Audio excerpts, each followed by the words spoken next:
Hello students, welcome to Shri Karni academy and एजुटेक। Karni academy and एजुटेक में आपका बहुत बहुत स्वागत है। Myself Darshan Arora and I am your mathematics mentor.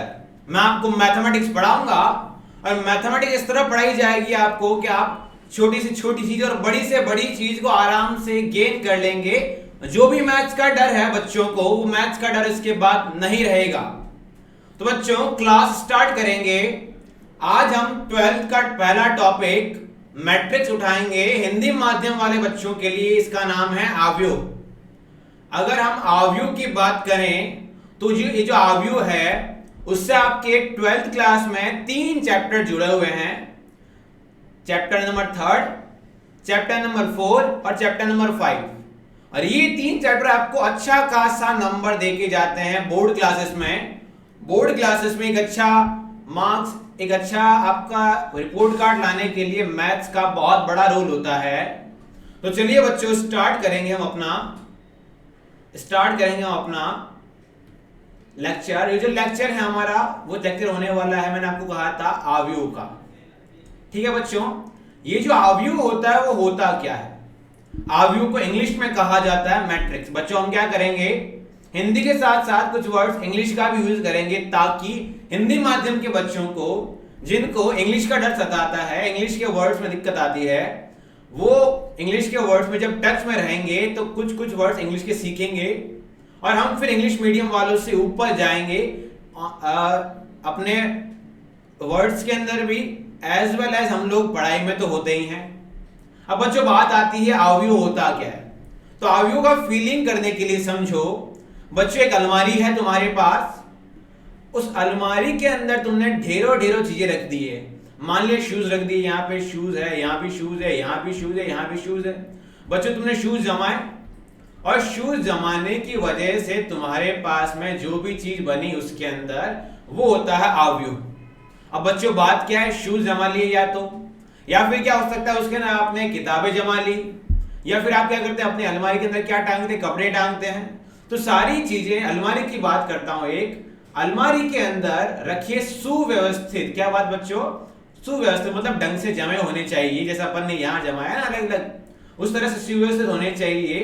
किसी भी अलमारी में रखे हुए सुव्यवस्थित रखे हुए जो जूते होंगे या फिर किताबें होंगी, वो आपको आव्यूह का फीलिंग देती है, आव्यूह के बारे में छोटा सा इंट्रोडक्शन देती है।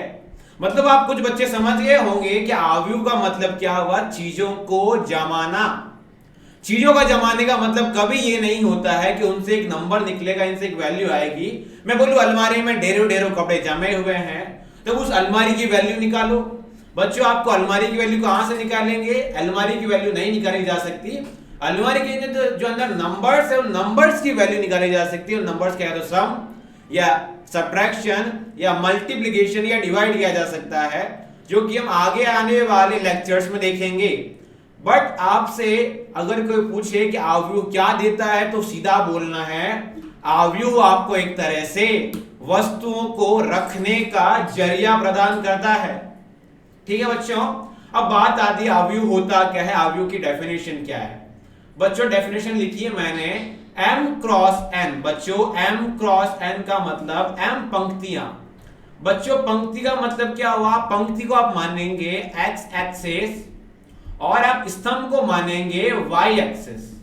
ठीक है बच्चों, x एक्सिस अपन ने किसको मान लिया? पंक्ति को, और y एक्सिस अपन ने मान लिया स्तंभ को। ठीक है बच्चों, तो x एक्सिस के लिए अपने पास पंक्तियां कितनी है? सोचो बच्चों, ये जो मेरे पास में जो चीज है, इसमें पंक्तियां कितनी है? एक पंक्ति, दूसरी पंक्ति और तीसरी पंक्ति। तो m का मतलब क्या हुआ? पंक्ति आई। और n स्तंभ मतलब y एक्सिस कितने, मतलब खड़े वाले कितने हैं? तो 1 हुआ, 2 हुआ, 3 हुआ और 4 हुए। तो इसका जो ऑर्डर होगा, इसका जो क्रम होगा, उसको क्या लिखा जाएगा? m क्रॉस n या m गुणे n। जहां m क्या होता है बच्चों? पंक्तियां। इसमें पंक्तियां बच्चों कितनी है? m की वैल्यू कितनी मेरे पास में? 3 है, पंक्तियां 3 है। और n मतलब क्या हुआ? स्तंभ। स्तंभ कितने मेरे पास में? 4। तो बच्चों क्या लिखा जाएगा यहाँ पे? 3 गुणे 4। 3 गुणे 4 का मतलब समझो बच्चों, इसमें कितनी चीजें जमाई हुई? 1 2 3 4 5 6 7 8 9 10 और 11 12 चीजें भी मेरे पास में कितनी है? 12। तो 12 चीजों को जमाने के तरीके क्या हुआ, एक 3x4 भी तरीका हो सकता है बच्चों। क्या इसके अलावा 12 चीजों को जमाने का तरीका 1 गुणे 12 भी हो सकता है, या फिर 12 गुणे 1 भी हो सकता है, या फिर 4x3 4 गुणे 3 भी हो सकता है, या फिर बच्चों 2 into 6 भी हो सकता है, या फिर 6 into 2 भी हो सकता है। तो बच्चों मैं समझाना क्या चाह रहा हूं, 3x4 में 3 गुणे 4 में 3 तो मेरे पास में होंगी पंक्ति, मतलब पहले वाली जो बात आएगी वो क्या आएगी, पंक्ति। दूसरी वाली जो बात आएगी वो क्या आएगी, मेरे पास में स्तंभ आएगा। सारे बच्चों को आई थिंक क्लियर होना चाहिए। अब बच्चों जो नीचे लिखा गया है 1x12, उसमें जो 1 आएगा वो क्या आएगा बच्चों, पंक्ति, और ये जो 12 आया वो मेरे पास में क्या आया, स्तंभ। मतलब बच्चों कितनी पंक्ति आई, एक पंक्ति। पंक्ति का मतलब क्या हुआ, एक्स एक्सिस में जाना, एक्स अक्ष पे जाना, और स्तंभ का मतलब क्या हुआ, वाई अक्ष पे जाना। बच्चों इसमें कितने वाई अक्ष होंगे, 12 होंगे। कितनी मेरे पास में पंक्ति होगी, तो एक पंक्ति होगी। तो बच्चों एक पंक्ति होगी और मेरे पास में वाई अक्ष कितने हुए, 12। बच्चों एक पंक्ति को क्या लिखेंगे, इस तरह से क्या लिखेंगे, 1x12। बच्चों ये जो है वो एक पंक्ति हुई। अब इसके अंदर ही मुझे जो इनकी जो अंदर की जो चीजें हैं अगर वो जमानी है तो सारी चीजों को मैं क्या करूंगा, पहला स्तंभ, दूसरा स्तंभ, तीसरा स्तंभ, चौथा स्तंभ, पांचवा स्तंभ, ऐसे करते करते 12 स्तंभ बना लिए जाएंगे। अब बच्चों 12 गुणे 1, 12 गुणे 1 का मतलब ये जो 12 हुई, क्या सारे बच्चे समझ गए ये 12 का मतलब क्या हुआ, पंक्ति। मतलब अब बच्चे समझ गए हैं इस बार सर पंक्तियां कितनी हो जाएगी, 12। मतलब जब पंक्तियां 12 हो जाएगी तो एक पंक्ति, दूसरी पंक्ति, तीसरी पंक्ति, चौथी पंक्ति, इस तरह से मेरे पास में 12 पंक्ति आएगी। और इसमें स्तंभ कितना है, एक, तो स्तंभ कितना आया, एक। सारे बच्चे समझ गए। इस तरह भी चीजों को रखा जा सकता है। फिर आया 4 गुणे 3, बट बच्चों 4 मेरे पास में क्या हो जाएगा, पंक्ति, और 3 मेरे पास में क्या हो जाएंगे, स्तंभ। धीरे धीरे समझते हैं। पर बच्चों बात आती है मैट्रिक्स में आव्यूह में क्या क्या रखा जा सकता है। तो बच्चों सबसे पहले बात आती है आव्यूह के अंदर m गुणे n, मतलब m पंक्तियां हुई, और मेरे पास में m मेरे पास में क्या हुई, पंक्तियां, और n मेरे पास में क्या हुआ, एक तरह से स्तंभ हुए। मैंने समझा ही दिया, पंक्तियों को x अक्ष मानेंगे, स्तंभ को y अक्ष मानेंगे। ठीक है बच्चों। अब बात आती है जो भी चीजें होती है उनको जमाते किस तरह से हैं। उनको या तो आप लोग जमाएंगे आयताकार अवस्था में, या फिर वो चीज जमाई जाएगी वर्गाकार व्यवस्था में। उसके अलावा कोई तरीका नहीं मिलता। अब इंपॉर्टेंट बात आती है इसके अंदर रखूं ही क्या जिंदगी भर मैं अपने कपड़ों की बातें करता रहूंगा, नहीं। तो मैट्रिक्स या आव्यूह के अंदर आप क्या क्या रख सकते हैं समझेंगे। या तो आप वास्तविक संख्या रख सकते हैं, या आप उसके अंदर सम्मिश्र संख्या रख सकते हैं। वास्तविक संख्या आप जानते हैं जो भी रियल नंबर्स है वो हुए। सम्मिश्र संख्या आपके पास में क्या हुई, जिसमें a प्लस आयोटा b के तरह के आए चीजें, वो मेरे पास में क्या होती है, सम्मिश्र संख्या। मतलब आयोटा जो होता है वो होता है रूट ऑफ -1। सारे बच्चों को बात क्लियर है। जैसे मैं बोलता हूं 3 प्लस रूट -5, इसका मतलब क्या बन गया, 3 प्लस रूट -1 इंटू रूट 5। बच्चों इन आव्यूह के अंदर अपन रियल वैल्यूज भी डाल सकते हैं और साथ में सम्मिश्र संख्या डाल सकते हैं, या फिर फलन डाल सकते हैं। बच्चों फलन चैप्टर 11 क्लास 11 और क्लास 12 दोनों का ही टॉपिक है। तो अगर मैं बोलूं मेरे पास में एक आव्यूह है 2 गुणे 3 की, किसकी, 2 गुणे 3, मतलब एक्स अक्ष कितने हुए मेरे पास में, पंक्तियां कितनी हुई, 2, तो एक पंक्ति और ये दूसरी पंक्ति। वाई एक्स कितने हुए मेरे पास, मतलब क्या, स्तंभ कितने हुए मेरे पास में, 3। तो बच्चों फर्स्ट, सेकंड और थर्ड। अब मैं इसमें क्या रखता हूं, फलन रखता हूं। तो 2x - 3, x - 4, x - 3, x² - 4, 3x - 2 और 4x + 3, इस तरह से रह सकते हैं। हाँ बच्चों, तो ये जो भी व्यवस्था होती है, ये जो सिस्टम होता है, उस सिस्टम को क्या कहा जाता है बच्चों, आव्यूह कहा जाता है। सारे बच्चे समझ गए होंगे आव्यूह का मतलब हुआ चीजों को लिया, चीजों को आयताकार व्यवस्था में या वर्गाकार व्यवस्था में जमा दिया। उसमें m जो होगी वो क्या होगी मेरे पास में, पंक्तियां, और जो n होगी वो मेरे पास में क्या हो जाएगी, स्तंभ। अब बात आती है बच्चों m क्रॉस n जो बन रहे हैं, m क्रॉस n का मतलब हुआ कुल मिला के mn चीजें होंगी। देखो बच्चों ये मेरे पास में कितना हुआ, 3 क्रॉस 4 हुआ। अंदर चीजें भी कितनी है, वस्तुएं भी कितनी थी, 12 थी। तो m क्रॉस n का मतलब हुआ जितना m क्रॉस n है उतनी ही वस्तुएं होंगी। सोचो बच्चों 5 चीजें होंगी तो 5 ही रख पाएंगे। और ये जो m क्रॉस n होता है बच्चों उसको एक नया नाम दिया गया, उसको नाम दिया हमने कोटि। बच्चों हर एक मैट्रिक्स, हर एक अवयव की कोटि होती है। कोई अवयव के अंदर स्तंभ ज्यादा है, कोई अवयव के अंदर स्तंभ कम है। किसी अवयव में मेरे पास में पंक्तियां ज्यादा है, किसी भी अवयव में पंक्तियां कम है। अब बच्चों बात आती है इस अवयव को दिखाएं कैसे। इस अवयव को दिखाने के लिए, इस व्यवस्था को दिखाने के लिए या तो इस कोष्ठक का प्रयोग करते हैं, या इस तरह का कोष्ठक का प्रयोग करते हैं, या फिर 2 डंडियां एक तरफ 2 डंडियां दूसरी तरफ और उसके बीच में अपन क्या रखते हैं, उनके अवयव रखते हैं। ठीक है बच्चों, मेरे ख्याल से आप ये बात समझ गए होंगे। तो बच्चों बात आती है इसके अंदर अवयव क्या है। तो मैंने शुरुआत में ही समझा दिया था अवयव कोई संख्या नहीं है, जबकि कुछ संख्याओं को, कुछ फलनों को, कुछ सदिशों को व्यवस्थित करने का एक रूप है। क्या सारे बच्चे समझ गए? ये जो टॉपिक है आपका, ये टॉपिक आपको 4 नंबर दिलवाएगा। ये टॉपिक पे आप ढंग से गौर करो, बहुत आसान टॉपिक है कक्षा 12 का। उसी से मैं आगे मैट्रिक्स की तरफ बढ़ता हूं। आगे बात आती है दर्शाने का तरीका। किसी भी चीज को दर्शाने का एक तरीका होता है, तो उसमें भी तरीका सुने भैया। जो इसका जनरल फॉर्म है, जो इसका व्यापक रूप है, व्यापक रूप का मतलब क्या होता है, ऐसा रूप जो हर जगह पे क्या होता है, वैलिड होता है, हर जगह पे चलता है। अब बच्चों मैंने समझाया था इस तरह जाने वाली ये जो चीजें हैं इनको अपन क्या बोलते हैं, इनको अपन क्या बोलते थे, पंक्ति बोलते थे। और पंक्तियां होती थी अपने पास में m।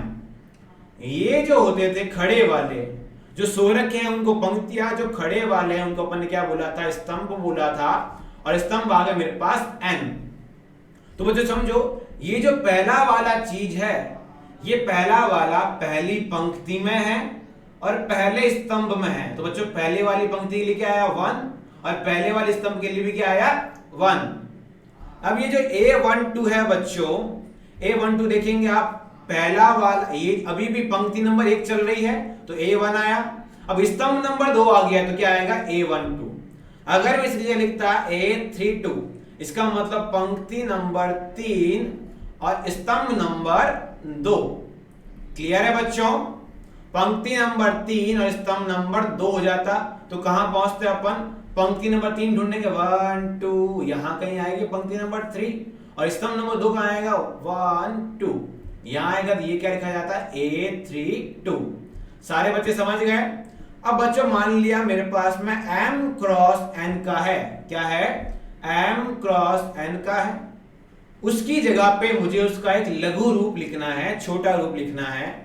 तो सबसे पहली बात, उसका छोटे रूप में माना I कोई पंक्ति है और उसके लिए J कोई क्या है मेरे पास में स्तंभ। पूरे के पूरे अवयव में कोई I पंक्ति है। तो देखो बच्चों ये फर्स्ट पंक्ति, सेकंड पंक्ति, ऐसे करते करते ये I पंक्ति हुई।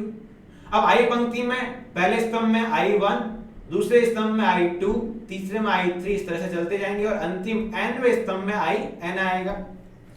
अब बच्चों माना मेरे पास पंक्तियां कितनी है m, तो क्या लिखा जाएगा IM1। अंतिम जो होगी मेरे पास पंक्ति वो क्या होगी mवीं पंक्ति। और अंतिम जो मेरे पास स्तंभ होगा वो स्तंभ कौन सा होगा nवा, तो क्या आएगा IMN। समझ गए बच्चों? अगर मैं लिखता हूं आपके पास एक अवयव जो है वो m क्रॉस 3 का है, किसका है, m क्रॉस 3 का, मतलब m मेरे पास में क्या हुई, पंक्ति हुई और 3 मेरे पास में क्या हुए, स्तंभ हुए।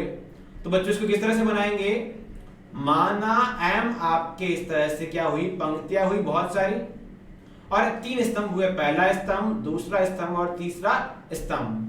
अब मैं बोलता हूं उसके अंदर A34 निकालो। क्या निकालो, A34। तो पॉसिबल ही नहीं है क्योंकि 4 तो स्तंभ हो ही नहीं सकते अपने पास, 3 ही दे रखे। पर अगर मैं बोलता A43 निकालो तो बच्चों पंक्ति नंबर 4, पंक्ति नंबर 4 क्या होगी, फर्स्ट सेकंड थर्ड और फोर्थ। पंक्ति नंबर 4 में क्या है, स्तंभ नंबर 3, तो स्तंभ नंबर 3 मेरे पास में क्या आया, ये वाला। तो क्या लिखते हैं यहाँ पे A43। सारे बच्चों को क्लियर होगा? मतलब आप समझो बच्चों, ये जो I और J जो है, I और J जो है वो दोनों किससे कम है? I जो है आपका वो M से या तो बराबर है या छोटा है। देखो I इसके अंदर की तरफ यहां आता है तो I क्या बन जाएगा, M बन जाएगा। और दूसरी बात जो J है आपका वो या तो N से छोटा है। देखो बच्चों, ये मेरे पास में कहीं भी ये सब J हो सकते हैं। J का मतलब क्या हो, स्तंभ। माना ये J स्तंभ है तो क्या बनेगा, A1J, A2J, इस तरह से चलते चलते आइए क्या आ गया, AIJ, और यहां आता है क्या बन जाएगा, AMJ। MV पंक्ति, J स्तंभ। सबको क्लियर है बच्चों? इसका लघु रूप कैसे दिखाते हैं? लिखते हैं, एक बॉक्स बनाते हैं, उसमें लिखते हैं AIJ। क्या लिखा जाता है बच्चों, AIJ। अब वो जो AIJ है इसका मतलब हुआ I कोई पंक्ति है, J कोई स्तंभ है। सबको बच्चों डिटेल में समझेंगे। और ये जो M क्रॉस N होता है, M बोलता है अधिकतम पंक्तियां, N बोलता है अधिकतम स्तंभ। मेरे ख्याल से सारे बच्चों को क्लियर रहा होगा। तो आगे बढ़ते हैं अगले इसके अंदर टॉपिक पे। अगला टॉपिक क्या बोलना चाहेगा, पर उससे पहले मुझे बताओ, अगर मैं बोलूं तुमसे A94, इसका मतलब पहले वाली बात क्या हुई मेरे पास में, पंक्ति। दूसरी वाली बात क्या हुई मेरे पास में, स्तंभ।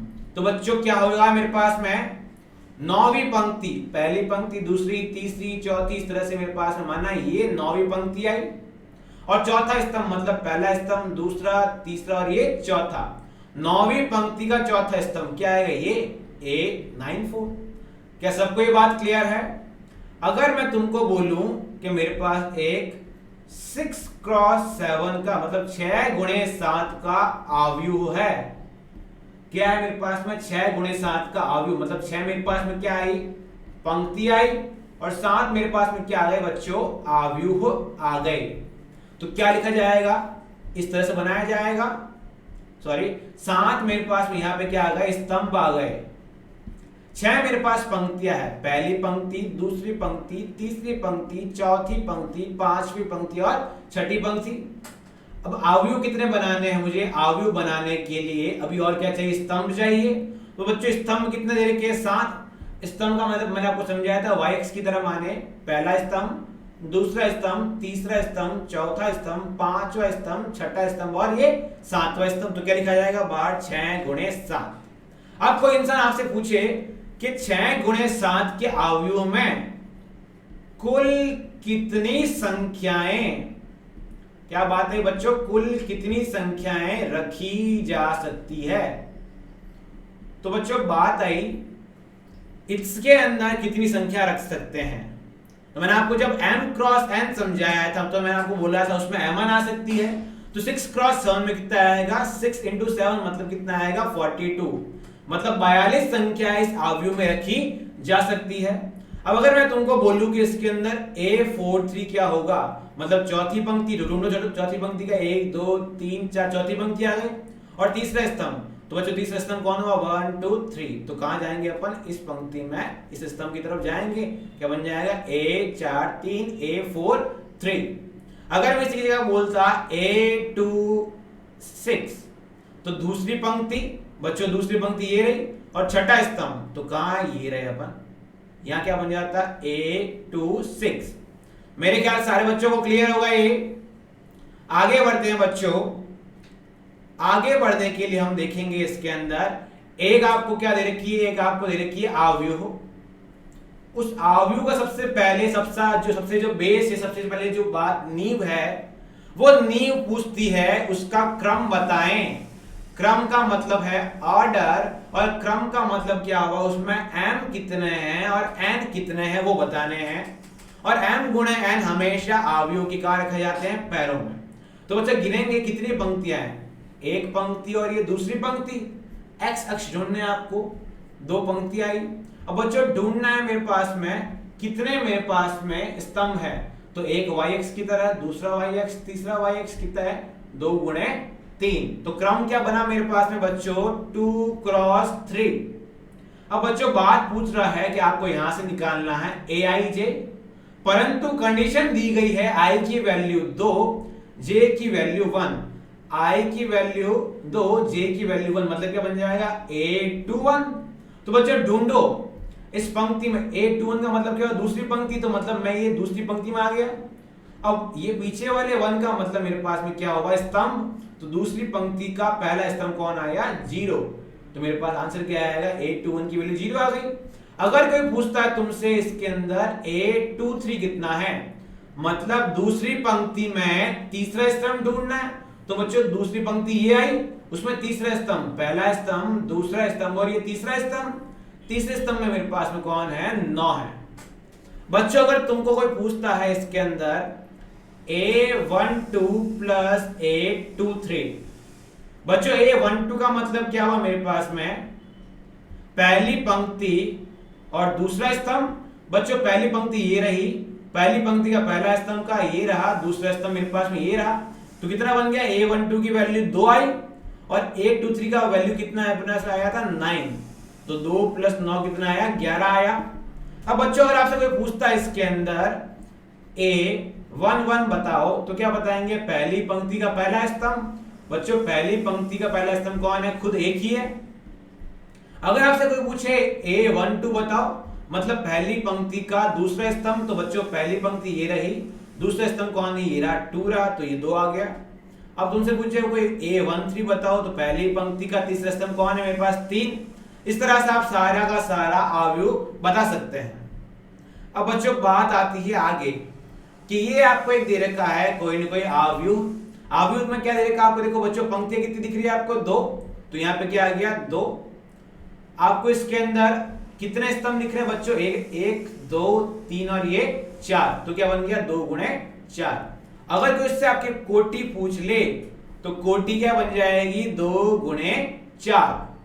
पूछ लिए अधिकतम कितनी चीजें रखी, अपनी चीजें कितनी इसके अंदर, ऑब्जेक्ट कितने हैं, 8। बच्चों एक एक करके सीखते हैं। पहले वाला ये जो चीज है, ये पहली ही पंक्ति का पहला स्तंभ है, तो क्या आएगा A11। बच्चों पहली पंक्ति का पहला स्तंभ। अब सोचो बच्चों, अभी भी ये जो पूरी है, ये पूरी मेरे पास में क्या है, पंक्ति है। इस पंक्ति का दूसरा स्तंभ कौन है, A12, कितना आया, 5 आया। इसका तीसरा स्तंभ कौन है, A13, तो 7 आया। चौथा स्तंभ कौन है मेरे पास में, A14, तो -1 आया। क्या सारे बच्चे समझ पा रहे हैं बात को? बच्चों बात आती है अब दूसरी पंक्ति, पहली पंक्ति यहां पे जाके क्या हो गई, खत्म हो गई। दूसरी पंक्ति में देखेंगे बच्चों, पहला क्या बनेगा, दूसरी पंक्ति का पहला स्तंभ, तो पंक्ति नंबर 2 का स्तंभ नंबर 1, तो क्या आया A21, वैल्यू आई 2। A22 की वैल्यू कितनी है बच्चों, 6 आई। दूसरी पंक्ति का दूसरा स्तंभ, दूसरी पंक्ति का तीसरा स्तंभ कितना आएगा, A23 8, और दूसरी पंक्ति का चौथा स्तंभ आएगा 4। अब बच्चों ये जो मैं लिख रहा हूं कैपिटल A बराबर, इस तरह से मैं आपको मैट्रिक्स या अवयव दे रहा हूं, तो बात आती है ये A क्या लिखा हुआ है, ये A जो है वो किसी भी मैट्रिक्स का या फिर किसी भी अवयव का नाम दिया गया है। माना A नाम का अवयव होगा, B नाम का अवयव होगा, इस तरह से अपन अवयव के नाम दे सकते हैं। और जो अवयव के अंदर लिखा जाता है वो हमेशा छोटे छोटे लेटर से लिखा जाता है। समझ गए आप बच्चों मेरी बात? अब बात आती है अगला क्वेश्चन। सबसे पहले पूछा गया अगला जो सवाल है उसमें आपको एक दे रखी है मैट्रिक्स, अवयव दे रखा है, अवयव का क्रम पूछा गया है। तो सबसे पहले ढूंढो बच्चों कितनी एक्स एक्सिस है मेरे पास में, 1 2 3, 3 पंक्ति है, तो पंक्ति मैंने लिख दी 3, और पंक्तियों को अपन क्या लिखते हैं, m लिखते हैं।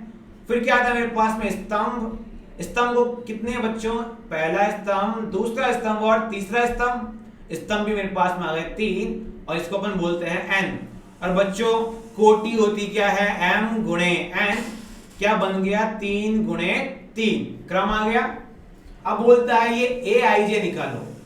मैंने आपको समझाया था जब भी इस बॉक्स के अंदर aij लिखा आता है, इसका मतलब वो आपको मैट्रिक्स का कोई एक अवयव निकालने को बोल रहा है। बट यहां पे आपको शर्त दी गई है कि प्रत्येक i और j के लिए निकालना है। क्या करना है, प्रत्येक i और j के लिए। तो बच्चों अंतिम खत्म काम हो रहा है 3 गुणे 3 पे, तो किस तरह लिखा जाएगा, A11 A12 A13 A21। देखो बच्चों दूसरी पंक्ति आ गई है। अब दूसरी पंक्ति में दूसरा स्तंभ, दूसरी पंक्ति का तीसरा स्तंभ, फिर आता है तीसरी पंक्ति का पहला स्तंभ, तीसरी पंक्ति का दूसरा स्तंभ और तीसरी पंक्ति का तीसरा स्तंभ। इस तरह से आपने बना लिया। ये शुरुआत में बनाएंगे, जैसे जैसे आप कंटिन्यू होते जाएंगे वैसे वैसे आपको सारा क्लियर हो जाएगा। अब बच्चों कंपेयर करो, ये जो पहला है वो पहली पंक्ति का पहला स्तंभ है, तो A11 कितना आया, यहां लिखेंगे आप बाहर, A11 आया -1। बच्चों A12 मतलब पहली पंक्ति का दूसरा स्तंभ कितना है बच्चों, देखो पहली पंक्ति का दूसरा स्तंभ कितना है मेरे पास में 4, पहली पंक्ति का तीसरा स्तंभ कितना है मेरे पास है, देखो बच्चों तीसरा वाला 3। अब पहली पंक्ति खत्म, अब आई दूसरी पंक्ति, दूसरी पंक्ति का पहला स्तंभ कौन है -2, दूसरी पंक्ति का दूसरा स्तंभ कौन है मेरे पास 3 और दूसरी पंक्ति का तीसरा स्तंभ कौन है मेरे पास में 6। तीसरी बात आती है तीसरी पंक्ति का पहला स्तंभ। हाँ बच्चों कौन बताएगा मुझे कि ये वैल्यू तीसरी पंक्ति का पहला स्तंभ का मतलब तीसरी पंक्ति में गए, मतलब तीसरी एक्स अक्ष ढूंढा और उसका पहला स्तंभ कौन है -7। उसी तरह A32 कितना आएगा 3 और A33 मतलब तीसरी पंक्ति का तीसरा स्तंभ कितना आया मेरे पास में 9। मेरे ख्याल से सारे बच्चों को ये बात क्लियर होनी चाहिए। अगर कोई डाउट हो तो आप कमेंट बॉक्स में लिखिएगा, हम आपका कमेंट्स देखेंगे, उनको रिव्यू करेंगे और आपके सवालों का जवाब अवश्य देंगे।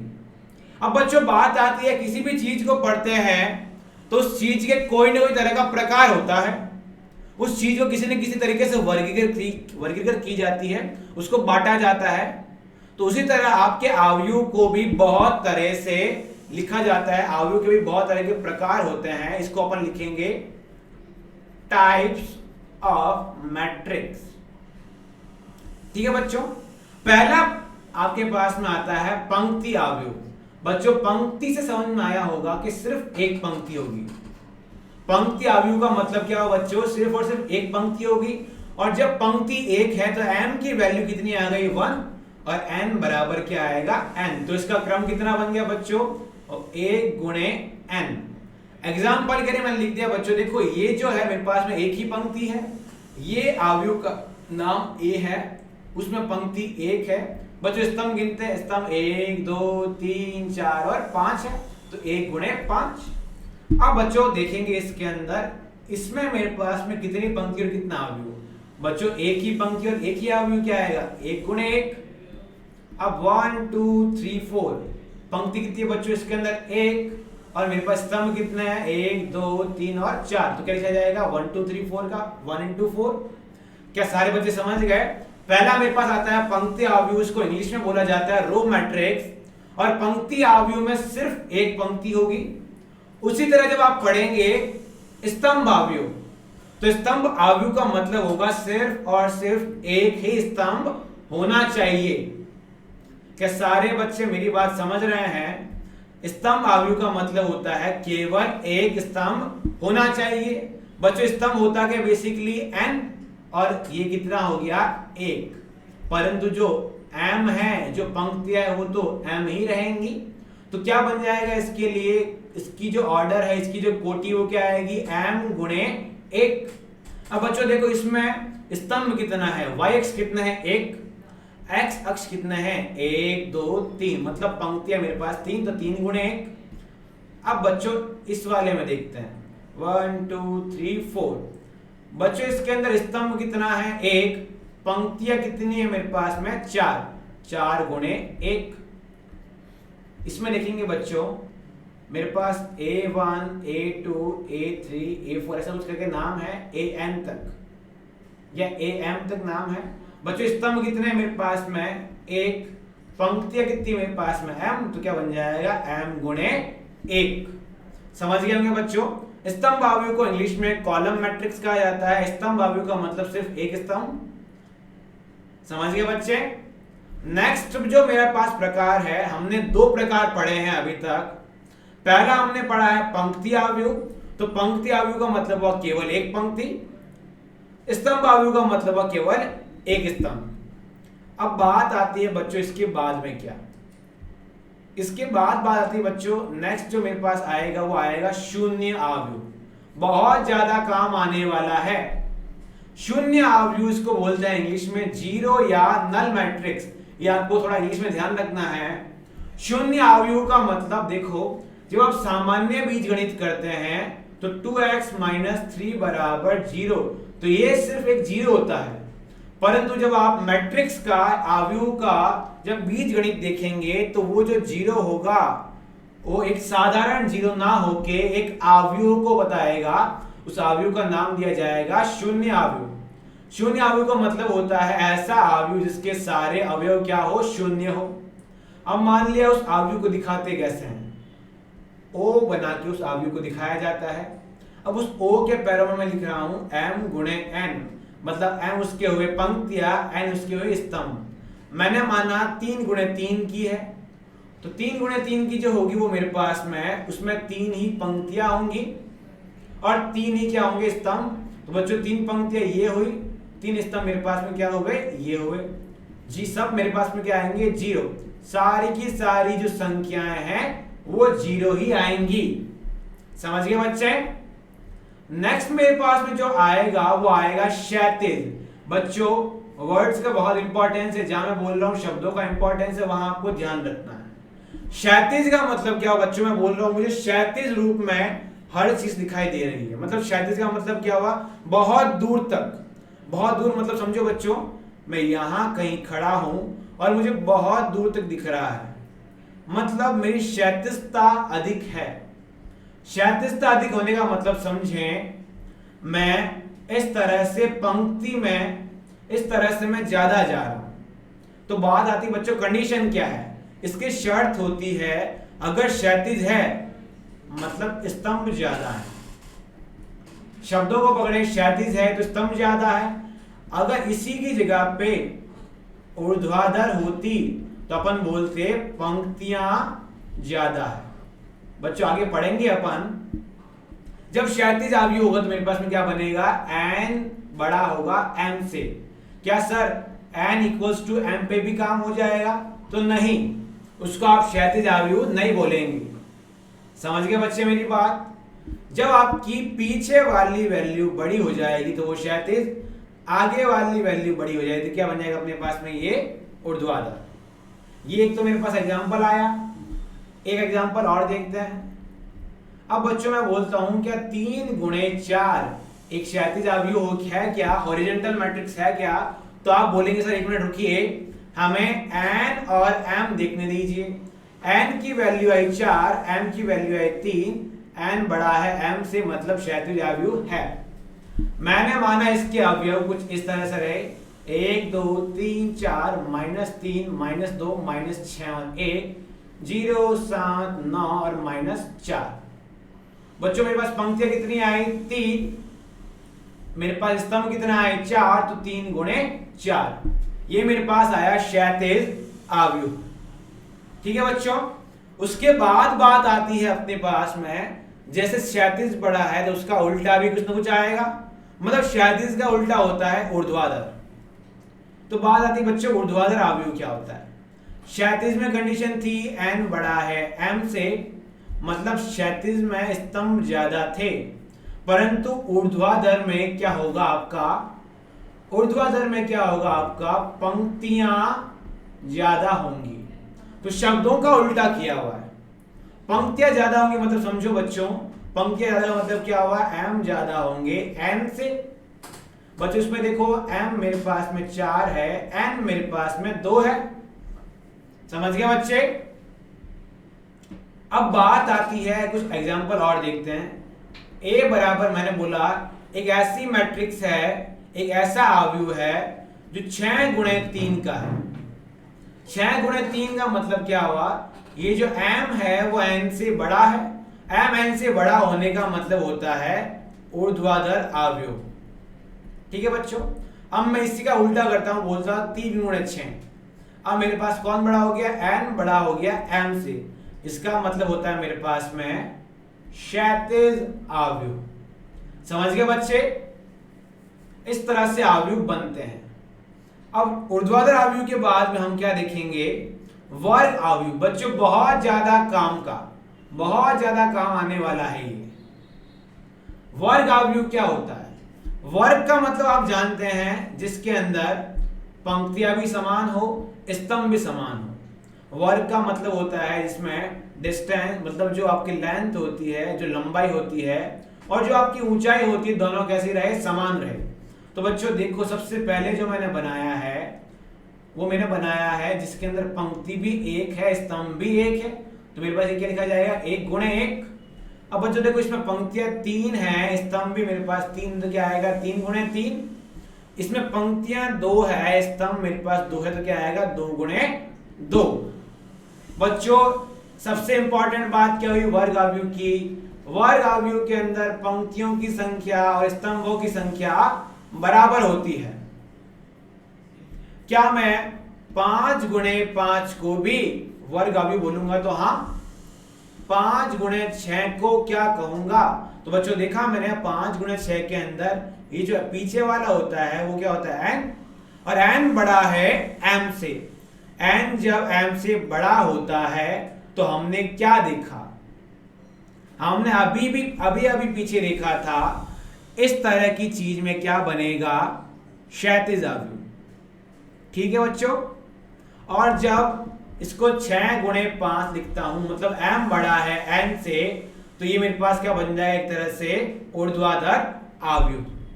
मैंने आपको समझा दिया था उसका कोई भी व्यापक पद क्या होता है? a i j। ठीक है बच्चों। अगर i बराबर j हो जाए, समझो बच्चों, i बराबर j का मतलब क्या हुआ? a11, a22, a33, a44, a55, इस तरह से चलती रहेगी चीजें। तो अगर i बराबर j आ जाए बच्चों, i बराबर j कौन हुआ? a11 कौन हुआ? ये हुआ पहली पंक्ति पहला स्तंभ। a22 का मतलब क्या हुआ? दूसरी पंक्ति और दूसरा स्तंभ तो कौन हुआ? ये हुआ। a33 का मतलब क्या हुआ? तीसरी पंक्ति और तीसरा स्तंभ तो कौन हुआ? ये वाला।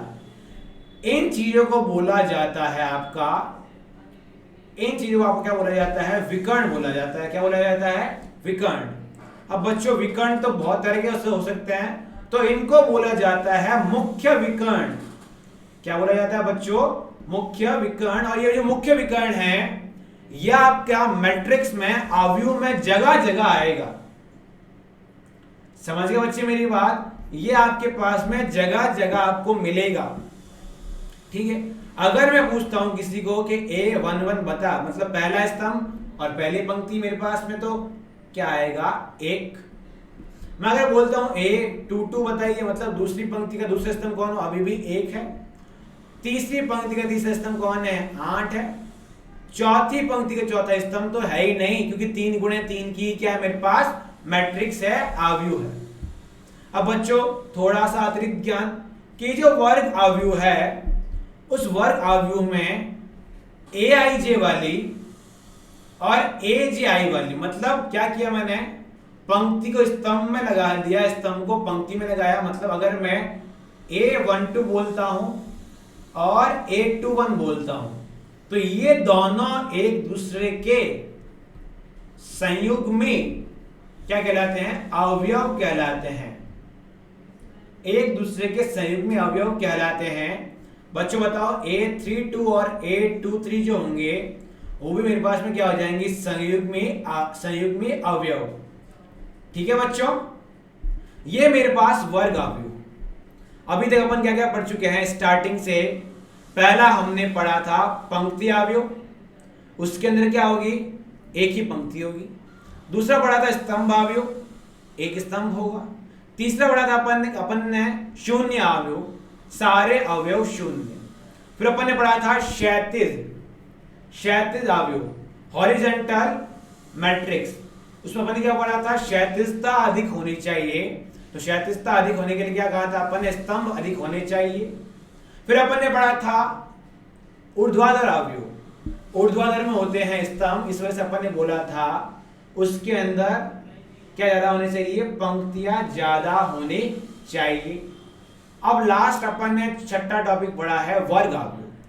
वर्ग अवयव के अंदर क्या हुआ मेरे पास में? या तो 3 गुणे 3 या 2 गुणे 2, जिस तरह से वर्ग बनता है उसी तरह से बनानी है। अब वर्ग अवयव के अंदर जो जिसके अंदर आई और जे बराबर है। कुछ मैं आपको बातें बताने वाला हूं। ये जो मैं आपको बता रहा हूं ना, ए आई जे पढ़ो, ये सारे आपके क्या होते हैं, इनके रूल्स होते हैं, कुछ नियम होते हैं। वो नियम आपको आव्यूह को याद करने के लिए जरूरी होंगे। तो वर्ग आव्यूह के लिए नियम क्या हुआ, आई बराबर जे। ठीक है बच्चों।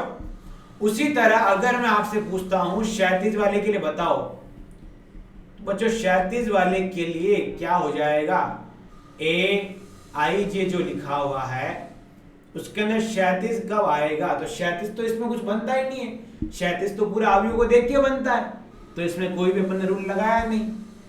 समझ गए बच्चे। अब मेरे पास में वर्ग आव्यूह के बाद में आता है वर्ग आव्यूह की कुछ चीजें। अपन ने अभी पढ़ा वर्ग आव्यूह में A11, A22, A33 इन सबको बोला जाता है मुख्य विकर्ण के अवयव। ठीक है बच्चों। अभी जो मुख्य विकर्ण के अवयव है वो बहुत इंपॉर्टेंट है, और इन सबको अगर जोड़ लिया जाए, योग कर लिया जाए, तो उसको कोई ए जो मेरे पास मैट्रिक्स है, उस मैट्रिक्स का क्या कहते हैं, अनुरेख या ट्रेस कहा जाता है। ये एक मैथमेटिक्स की कोई इंपॉर्टेंट चीज है, अतिरिक्त ज्ञान के लिए है। जैसे मैं बोलता हूं ये तुम्हारे पास एक मैट्रिक्स है, 1 2 3 4 5 6 -3 -2 -1, क्या आया, 3 गुणे 3 आया। अब बच्चों मैं पूछता हूं इसका मेरे पास में अनुरेख क्या होगा। बच्चों इस मैट्रिक्स ए का अनुरेख क्या होगा, तो आप क्या लिखेंगे, 3 गुणे 3 किए मतलब A11 आएगा, A22 आएगा और A33 आएगा। अनुरेख का मतलब हुआ जो भी आपके पास में प्रिंसिपल डायगोनल है, जो भी मुख्य विकर्ण है, उसके एलिमेंट, उसके अवयव लेने। A11 1 आया, A22 5 आया, A33 माइनस का 3 आया। बच्चों जोड़ने में मेरे पास वैल्यू कितनी आई, 3, तो इसको आप क्या कहेंगे, इसका अनुरेख 3 है। समझ गए बच्चे। अगर मैं बोलता हूं मेरे पास में A11 1 है, A22 मेरे पास में 5 है और A33 मुझे निकालना है, इस तरह से बोला जाए, और आपको कहे कि इसके अंदर इसका जो अनुरेख है क्या है, अनुरेख जो है वो आपको दे रखा है 3, तो आप क्या करेंगे, अनुरेख के लिए सभी A11, A22 और A33 को जोड़ लेंगे और वो आएगा अनुरेख के बराबर। अब अनुरेख को लिखा जाता है इंग्लिश में TR ऑफ A। TR का मतलब हुआ ट्रेस, ट्रेस को हिंदी में कहा जाता है अनुरेख करना, मतलब आपको मुख्यतः होता क्या है, ट्रेस का मतलब आपकी मुख्य विकर्ण को फॉलो करना, मुख्य विकर्ण की चीजों को अपने अंदर लेना। कितना दे रखा आपको, ये दे रखा है 3। ठीक है बच्चों। A11 दिया 1, A22 दिया 5, A33 निकालना है। क्या निकल जाएगा मेरे पास में, A33 3 - 6 बराबर -3। मेरे ख्याल से सारे बच्चों को ये क्वेश्चन क्लियर होगा, अनुरेख क्या होता है वो भी क्लियर होगा। तो अनुरेख किससे संबंधित है, मुख्य विकर्ण के अवयवों के योग से। ठीक है बच्चों। आई होप आपको डाउट नहीं होगा, और अगर इनकेस आपको डाउट हो तो आप कमेंट बॉक्स में जरूर लिखिएगा। मैं उस कमेंट बॉक्स को देखूंगा, ढंग से रिव्यू करूंगा, और आपके क्वेश्चंस के आंसर, आपके डाउट्स नेक्स्ट क्लास में सॉल्व कर दिए जाएंगे। अब अगली जो बात आती है, क्वेश्चन दे रखा है, क्वेश्चन में दे रखा है एक वर्ग आव्यूह। सुनेंगे बच्चों, हमेशा ये जो आपका अनुरेख था, कौन था, अनुरेख, उस अनुरेख को तभी निकाला जा सकता है जब आव्यूह किस तरह की हो, वर्ग आव्यूह। अगर यही मेरे पास में एक आयताकार आव्यूह होती, तो आयताकार आव्यूह का हम लोग अनुरेख नहीं निकाल पाएंगे, क्योंकि आयताकार आव्यूह के अंदर मान लिया आपकी A23 हुई है ना, 2x3 हुई, तो बच्चों जब 2x3 हुई तो मेरे पास A11 आया, A22 आया, पर A33 तो है ही नहीं। समझे बच्चों। अब बात आती है एक वर्ग आव्यूह। वर्ग आव्यूह दे रखा है, A दे रखा है 1 7 6 -3p और 8 7 8 और 7, उसका अनुरेख दे रखा है 13। अनुरेख का मतलब मैंने क्या समझाया था आपको, ये जो भी आपके पास में मुख्य विकर्ण है उस मुख्य विकर्ण के सभी चीजों का समेशन, सभी चीजों का योग 13 दे रखा है। क्या निकालना है? P निकालना है। तो बच्चों ने कहा सर ये तो मेरे दाएं हाथ का खेल है, कैसे? तो क्या लिखेंगे आप लोग बच्चों इसके अंदर? ट्रेस ऑफ ए या फिर अनुरेख। क्या लिखा जाएगा? सभी मुख्य विकर्ण की जो भी अवयव है उनका समेशन, उनका योग कितना है? 1 + P + 7 बराबर दे कितना रखा है आपको? 13 के बराबर। तो यहां से P की वैल्यू तुम्हारे पास कितनी आएगी? 5। तो सिंपली बच्चे ने देखा और बताया कि सर P की वैल्यू आएगी 5। मेरे ख्याल सारे बच्चों को क्लियर होगा। आगे बढ़ते हैं अपन वर्ग अवयव के प्रकार। तो मैंने तुम्हें जब समझाया था तो मैंने तुम्हें बताया था कि जो वर्ग अवयव बहुत काम की है। अब पढ़ेंगे वर्ग अवयव के प्रकार। बच्चों वर्ग अवयव में 2 या 3 तरह से अपन चीजों को अलग अलग देखेंगे। पहला जो तरीका है, पहला जो मेथड है वो है विकर्ण अवयव। हर एक वर्ग अवयव की एक अलग तरह की परिभाषा होती है और वो परिभाषा I व J के रूप में होती है। ठीक है बच्चों, अगर अपन आगे देखेंगे हर एक वर्ग अवयव की एक अलग परिभाषा होगी। तो बच्चों विकर्ण अवयव जो दे रखा है डायगोनल वाला, उसकी परिभाषा सुनो। माना 3 × 3 की मेरे पास में एक अवयव है, उसमें बोला गया है यदि I बराबर J, I बराबर J का मतलब क्या होगा? A11, A22, A33। अगर I बराबर J है तब तो कोई संख्या आएगी। I बराबर J के लिए क्या आएगी? संख्या आएगी। और अगर आपका I जो है वो J के बराबर नहीं है, रिपीट कर रहा हूं, अगर आपका I J के बराबर नहीं है तो बाकी सारी वैल्यू कितनी आएगी? 0। बच्चों यहां होता क्या है? A क्या होता है मेरे पास में? 1 2। A12 I और J बराबर नहीं तो क्या आएगा? 0। ये भी 0। इसका मतलब विकर्ण अवयव के अंदर सिर्फ और सिर्फ विकर्ण के अंदर ही चीजें होंगी, मुख्य विकर्ण पे ही चीजें होंगी, उसके अलावा सारे क्या रहेंगे? 0। क्या सारे बच्चे समझ पा रहे हैं? दूसरी बात, मेरे पास एक 4 × 4 का वर्ग अवयव है। अब वर्ग अवयव के अंदर भी आपको दे रखा है विकर्ण अवयव। अब बच्चों विकर्ण अवयव मैंने क्या समझाया था? A11 आएगा। अब यहाँ पे 4 × 4 है तो अपन खत्म कहाँ करेंगे? A44 पे। A11 आएगा, A22 आएगा, A33 आएगा।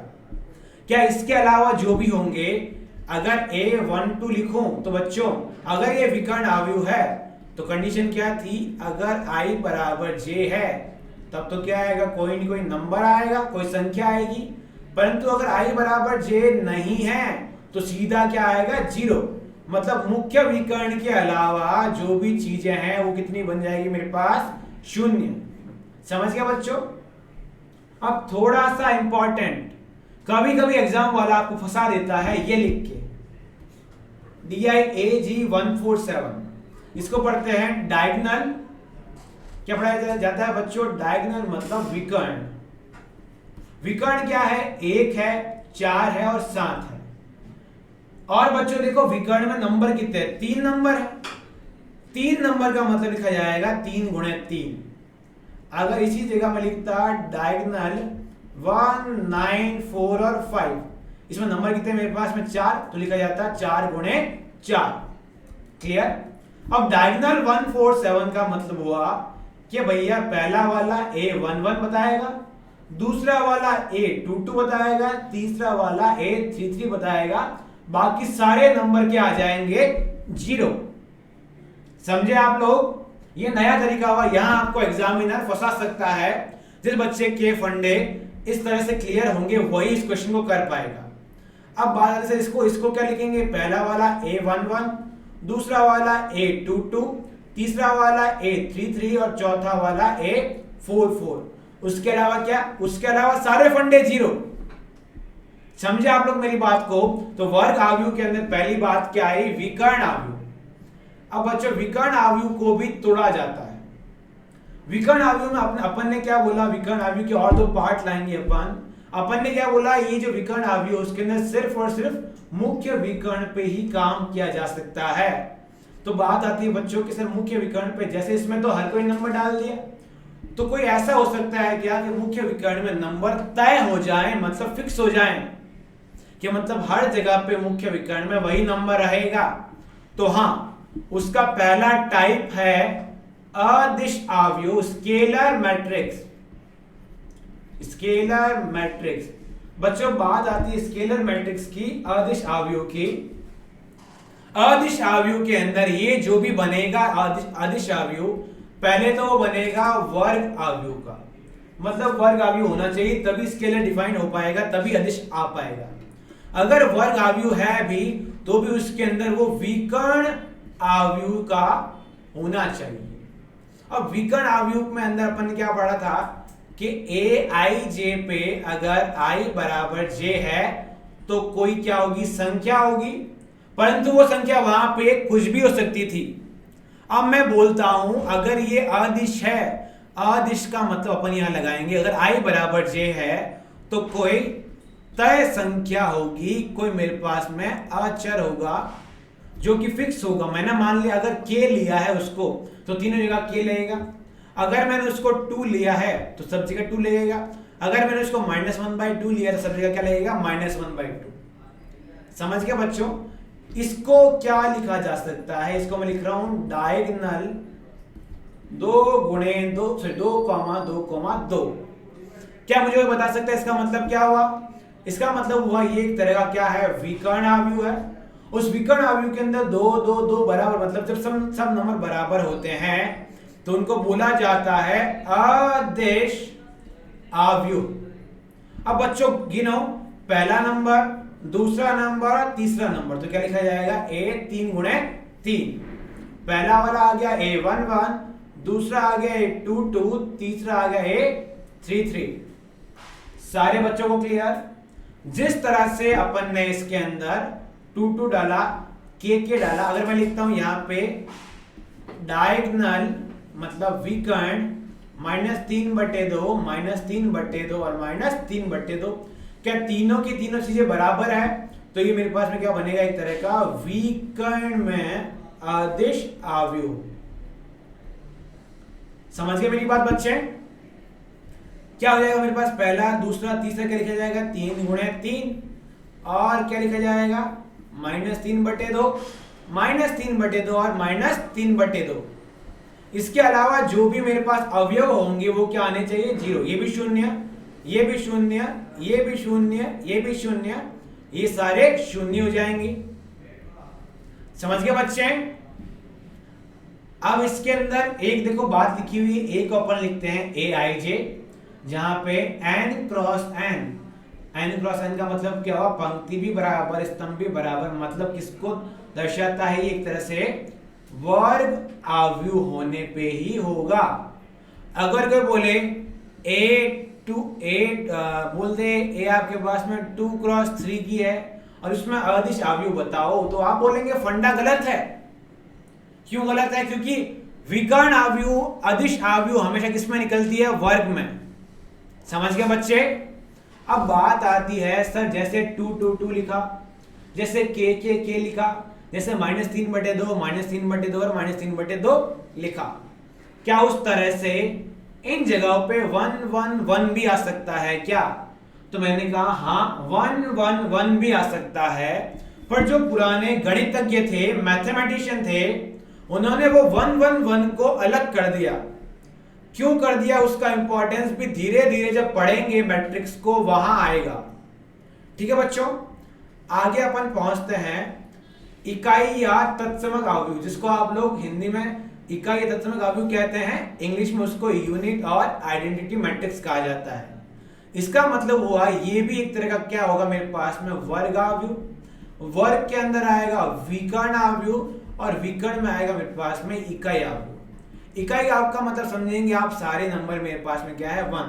अगर 1 1 1 है इसका मतलब 3 × 3 का हुआ, 1 1 है इसका मतलब 2 × 2 का हुआ, सिर्फ 1 है इसका मतलब 1 × 1 का हुआ, 1 1 1 और 1 है तो क्या हो जाएगा, 4 × 4 का। सारे बच्चे समझ गए? तो इसके अंदर शर्त क्या लगी कि अगर i बराबर j है तो aij जो होगा क्या हो जाएगा, 1। बेसिकली ए आई जो होगा उसको अपन क्या लिख सकते हैं, ए आई आई। ठीक है बच्चों, क्योंकि ये मेरे पास में बनता क्या है, एन गुणे एन आता है। परंतु अगर आई बराबर जे नहीं है, जैसे अगर मैं बोलूं इसमें से 3 गुणे 3 की है और 8 2 3 निकालूं, तो इसमें आई और जे बराबर नहीं है, और आई और जे बराबर नहीं होने की वजह से इसमें वैल्यू क्या आएगी, 0। क्या सारे बच्चे समझ पा रहे इतनी बात को? ठीक है, अब ये सब होने के बाद थोड़ा सा और क्या, कि वर्ग आव्यूह जो होता है वो बहुत ही लंबा चौड़ा है। उस लंबे चौड़े वर्ग आव्यूह के अंदर बात आती है त्रिभुजाकार आव्यूह। बच्चों, त्रिभुजाकार आव्यूह समझने से पहले आपको जाना पड़ेगा विकर्ण आव्यूह पे। क्या जाना पड़ेगा? विकर्ण आव्यूह पे। विकर्ण आव्यूह के अंदर जो आपका मुख्य विकर्ण होता था उसके आसपास होते थे 0, है ना। परंतु त्रिभुजाकार आव्यूह के अंदर आसपास वाले 0 नहीं होंगे, किसी एक तरफ वाली चीजें ही 0 होंगी। ये सारा जो खेल है वो देखो आप कितना गजब का खेल है। आव्यूह ऐसी चीज है जिसका आप कोई नंबर निकाल नहीं सकते, इसको आप कोई नंबर से डिनोट नहीं कर सकते। जैसे माना ये आव्यूह है, देख पा रहे स्क्रीन पे आप, ये आव्यूह, इससे कोई भी संख्या प्राप्त नहीं होगी। और अपन वही चीज पढ़ रहे जिनसे संख्या प्राप्त नहीं हो रही है, तो सोचो कितना काम होगा दिमाग लगाने का। ये पूरा चैप्टर दिमाग लगाने का रहेगा, सोचने का रहेगा, पर चैप्टर बहुत आसान रहेगा। बात आती है बच्चों त्रिभुजाकार आव्यूह। त्रिभुजाकार आव्यूह जो होता है एक तरह से वर्ग आव्यूह से संबंधित होता है। वर्ग आव्यूह बोलता है n क्रॉस n के फॉर्म में होना चाहिए, इस रूप का होना चाहिए, तो है। अब इसमें शर्त क्या बोली गई कि अगर i j से बड़ा, इसको समझने के लिए मैं आपको बहुत सिंपल सी बात बताता हूं। अगर ऊपरी बोले तो शब्द का उल्टा कर लेंगे, समझते हैं बच्चों। अगर ऊपरी बोलेगा तो शब्द का क्या कर लेंगे, उल्टा। परंतु शब्द को उल्टा करने के लिए आपको जाना पड़ेगा सबसे पहले मुख्य विकर्ण पे। कहां जाना पड़ेगा आपको? मुख्य विकर्ण। मुख्य विकर्ण पे गए, और अगर आपको बोलता है ऊपरी त्रिभुजाकार, क्या बोला आपको? ऊपरी त्रिभुजाकार, तो आपको मुख्य विकर्ण के नीचे देखना है। क्या देखना है? नीचे। मुख्य विकर्ण के नीचे सारे अगर 0 हैं तब तो वो हुआ ऊपरी, और अगर मुख्य विकर्ण के ऊपर सभी 0 हैं तो वो आपका आ जाएगा अपने पास में निम्न त्रिभुजाकार आव्यूह। बच्चों, थोड़ी इंपॉर्टेंट बात क्या दे रखी है, यदि मैट्रिक्स A है और उसमें कोई मेरे पास पद aij हो। अब aij बच्चों, सबसे पहले मैं थोड़ा कुछ वापस क्लियर कर लेता हूं। अगर ये मेरे पास एक 3 गुणे 3 की मैट्रिक्स है, पहला मेरे पास आया a11 a22 a23 a21 a22 a23 a31 a32 और a33। बच्चों, मैंने बोला था त्रिभुजाकार आव्यूह में आप कहां जाएंगे? डायगोनल पे, मतलब मुख्य विकर्ण पे चलेगा। मुख्य विकर्ण पे अब मैंने कहा अगर ऊपरी है तो कहां देखना है? नीचे। अब बच्चों, नीचे देखने पे क्या ऑब्जर्व कर पा रहे हैं कि जो ये आई है ये किससे बड़ा है? जे से बड़ा। इसके लिए भी देखो आई बड़ा है जे से, इसके लिए भी क्या है? आई जे से बड़ा है। तो बात आती है बच्चों, अगर आपका ऊपरी त्रिभुजाकार है और आई जे से बड़ा है तो तुम्हारी वो वैल्यू क्या आएगी? 0। दिख रही है बच्चों आपको ये? अगर मैं बोलता हूं आपको एक ऊपरी त्रिभुजाकार बनाओ तो क्या करेंगे? और बनाने के लिए मैंने आपको बोला 3 गुणे 3 की है, तो ऊपरी त्रिभुजाकार का मतलब समझ गए आप लोग कि सबसे पहले मुख्य विकर्ण लिख दिया जाए। तो माना लिख दिया मुख्य विकर्ण -3 -2 और 0, या फिर लिख दिया आपने 6। अब ऊपरी त्रिभुजाकार का मतलब क्या हुआ? मुख्य विकर्ण के नीचे 0, ये भी 0, ये भी 0 और ये भी 0। ऊपर वाले जो भी होंगे वो कोई न कोई नंबर होंगे। मेरे ख्याल से आप ये डायग्राम को देख पा रहे हैं। अब मैंने एक 2 गुणे 2 की बनाई, उसमें मुख्य विकर्ण क्या आया, ये वाला मुख्य विकर्ण है। मुख्य विकर्ण के नीचे कौन है, ये वाला 0 हुआ। समझे बच्चों, अगर मुख्य विकर्ण दिख गई तो सारा काम हो गया ऑलमोस्ट। अब बात आई निम्न त्रिभुजाकार। निम्न त्रिभुजाकार में भी आपको क्या करना है, अगेन आपको जाना है मुख्य विकर्ण पे। मुख्य विकर्ण पे जाने के बाद आप क्या करेंगे, अगर नाम में निम्न है तो ऊपर देखेंगे। कहां देखेंगे, मुख्य विकर्ण के ऊपर, और वो सारे के सारे एलिमेंट या फिर सारे के सारे अवयव होने चाहिए 0। अब देखो बच्चों, फिर से बनाते हैं 3 गुणे 3 की अवयव, A11 A12 A13 A21 A22 और A23 A31 A32 और A33। बच्चों मुख्य विकर्ण मेरे पास में ये आ गया, मुख्य विकर्ण अपने पास में क्या आ गया, ये आ गया। अब बच्चों मैंने कहा निम्न है तो कहां जाना है, ऊपर। तो इसके ऊपर देखो बच्चों ये रहा, और इसके ऊपर में तुम क्या ऑब्जर्व कर पा रहे हो कि I बेचारा J से छोटा है। I बेचारा J से क्या है, छोटा। तो जब I J से छोटा होगा तब तुम्हारी वैल्यू 0। आपको अगर आसान शब्दों में कहूं तो ऊपरी त्रिभुजाकार में मुख्य विकर्ण के नीचे 0 और निम्न त्रिभुजाकार में विकर्ण के ऊपर 0। शब्दों को उल्टा कर देंगे, फेर बदल करेंगे, जिस तरह हमने क्षैतिज वाले में और ऊर्ध्वाधर में किया था। समझ गए बच्चे। ये सब होने के बाद में अंतिम काम आता है आव्यूह निर्माण। आज का लेक्चर का अंतिम टॉपिक आव्यूह निर्माण। बहुत ढंग से देखिएगा बच्चों, आपको बनाने को बोला हुआ है 3 गुणे 2 का। 3 गुणे 2 का मतलब क्या हुआ, पंक्तियां कितनी हुई मेरे पास में 3, पंक्ति नंबर 1, पंक्ति नंबर 2 और पंक्ति नंबर 3। स्तंभ कितने हुए मेरे पास में 2, पहला स्तंभ और दूसरा स्तंभ। बच्चों सॉल्व करने को बोला गया है, पहला कंडीशन क्या दे रखा है, यदि ए आई जे की वैल्यू मेरे पास कितनी दे रखी हो, वह आई। ठीक है बच्चों, पहला दे रखा है यदि ए आई जे की वैल्यू कितनी हो, आई। मैं आपको कुछ कुछ बातें समझाऊंगा, बाकी आपका एक तरह से होमवर्क में रह जाएगा। तो बच्चों ए आई जे मतलब दे रखा है आई, तो ये जो आई होगा, जिस तरह से आई चेंज होगा वही आपको क्या देगा, आंसर देगा। तो बच्चों 3 गुणे 2 का है, तो अंतिम मेरे पास जो बनेगा वो कितना बन जाएगा, यहाँ पे A32, ये कितना आएगा A31। तो क्या लिखूंगा मैं, ढंग से लिखो, A11 A12 A21 A22 A31 A32। बच्चों ए आई जे का मतलब क्या हुआ, इसके अंदर आई पंक्ति में जे स्तंभ है ना बच्चों, और उसका आंसर दे रखा है। बच्चों ये जो है ना इसके सामने, वो उसका क्या दे रखा है, आंसर। इसको देख के बनानी है। मतलब जब भी ए आई जे हो तो वैल्यू हमेशा किसके बराबर होगी, आई की। तो बच्चों बताओ A11 में वैल्यू किसके बराबर आनी चाहिए, आई की, और इसका आई कितना है 1। A12 में वैल्यू कितनी आनी चाहिए, आई के बराबर, उसका आई कितना है 1। A21 में आई कितना है 2, A22 में भी 2, A31 में 3 और A32 में भी 3। तो बच्चों क्या लिखा जाएगा, 1 1 और 1 2 कितना है मेरे पास में, 1 और 1, फिर आए 2 और 2, फिर आए 3 और 3। मेरे ख्याल से सारे बच्चों को पहला क्वेश्चन क्लियर है। दूसरी बात, दूसरा क्वेश्चन दे रखा है ए आई जे बराबर आई प्लस जे। आई प्लस जे अगेन बनाना है तो A11 कितना आएगा बच्चों, आई प्लस जे करना है तो 1 + 1 = 2। ए कितना करना है इसके बाद में, A2 का मतलब क्या हुआ, 1 + 2 = 3।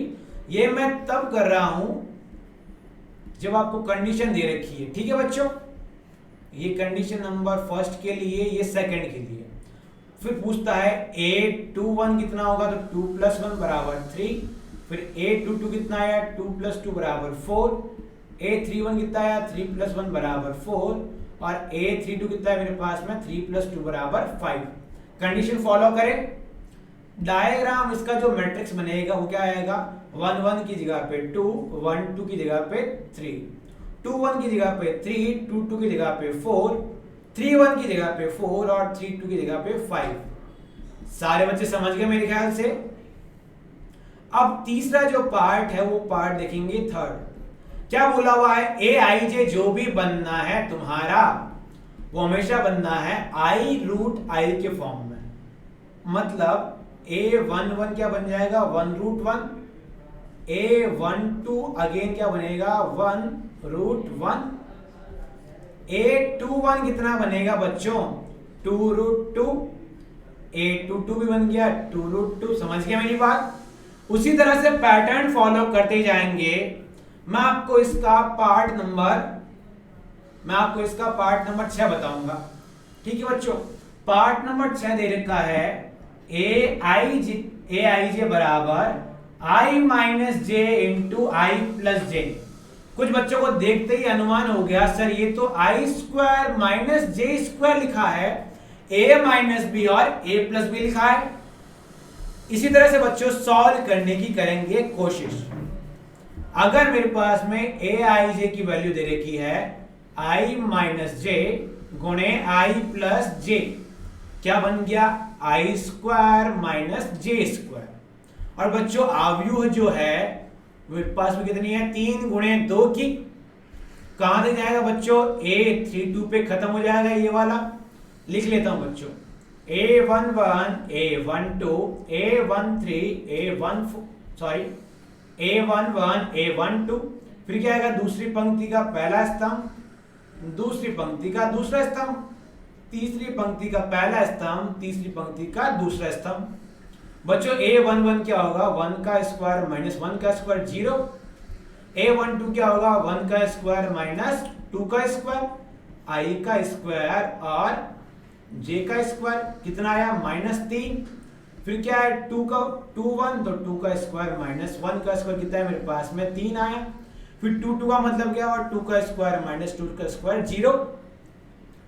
A31 कितना आया, A31 मेरे पास में आया 3 का स्क्वायर माइनस 1 का स्क्वायर कितना बन गया बच्चों 8।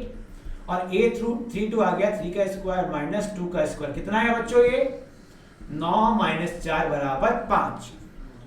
लिख लेते हैं बच्चों A11 मतलब पहली पंक्ति पहला स्तंभ कितना बना 0, A12 मतलब पहली पंक्ति दूसरा स्तंभ मतलब कितना है -3, A21 मतलब दूसरी पंक्ति और पहला स्तंभ 3 आया, फिर आया 0, फिर मेरे पास कितना आया 8, फिर मेरे पास आया 5।